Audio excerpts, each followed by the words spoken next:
ஆழ்ந்த எண்ணமும் உறுதியான மனதும் கொண்ட விருச்சிக ராசிக்காரர்களே, இலக்கை அடையும் வரை ஓயாத உங்களுக்கு 2026ஆம் ஆண்டு ஆரம்பத்தில் திடீர் மாற்றங்கள், புதிய திட்டங்கள் நிறைவேறும் காலமாக இருக்கும். நீண்ட நாட்களாக முயன்ற விஷயங்கள் இப்போது நடைபெறும். குடும்பத்தில் கருத்து வேறுபாடுகள் இருந்தாலும் உங்கள் நிதானம் அவற்றை சரிப்படுத்தும். மே, ஆகஸ்ட் மாதங்களில் உழைப்பின் பலன் கிடைத்து புதிய சொத்து, வாகனம் பெறும் வாய்ப்புண்டு. குடும்பத்தில் திருமணம், குழந்தை பாக்கியம் போன்ற சுப நிகழ்வுகள் நடைபெறும். செப்டம்பர் முதல் டிசம்பர் வரை உங்களுக்கான வெற்றி காலம் தொடங்குகிறது. புதிய வியாபார முயற்சிகள் லாபம் தரும். சில நேரங்களில் திடீர் செலவுகள், மன அழுத்தம் ஏற்படலாம். ஆனால் நிலைமை விரைவில் சீராகும்.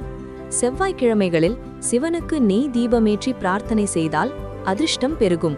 மொத்தத்தில் 2026ஆம் ஆண்டு விருச்சிக ராசிக்காரர்களுக்கு முயற்சி பலிக்கும், வெற்றி மற்றும் மகிழ்ச்சி நிறைந்த ஆண்டாக அமையும். விருச்சிக ராசியில் பிறந்த உங்கள் அன்புக்குரியவர்களுக்கும் சகோதர சகோதரிகளுக்கும் இதை அனுப்புங்கள்.